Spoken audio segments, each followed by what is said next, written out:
রাজশাহীতে বাংলাদেশ সনাতন জাগরণ মঞ্চের মুখপাত্র চিন্ময় কৃষ্ণ দাসকে গ্রেফতারের প্রতিবাদে বিক্ষোভ করেছেন তার অনুসারীরা।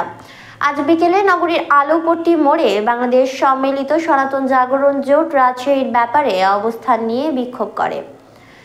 আইনশৃঙ্খলা বাহিনীর কঠোর অবস্থানের মধ্যে তার অনুসারীরা বিকেলে আলুপট্টি মোড়ে জড়ো হয়ে চিন্ময় কৃষ্ণ দাস ব্রহ্মচারীকে গ্রেফতারের প্রতিবাদে নানান স্লোগান দিতে থাকেন।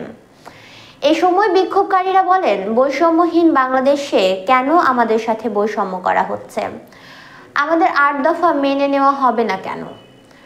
কেন চিন্ময় কৃষ্ণ দাসকে গ্রেফতার করা হলো? এসব প্রশ্নের উত্তর আমাদের কে দেবে?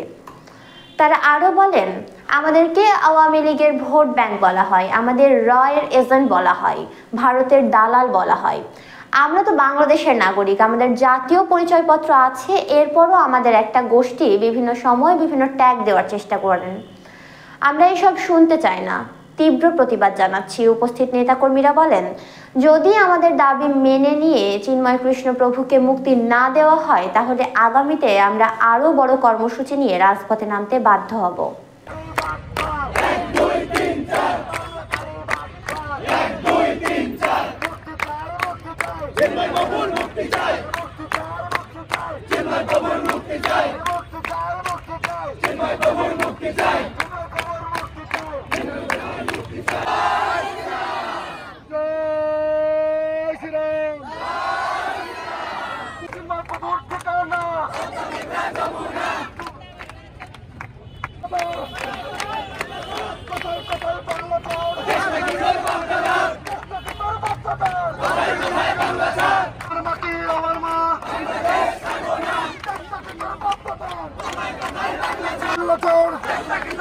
Lord.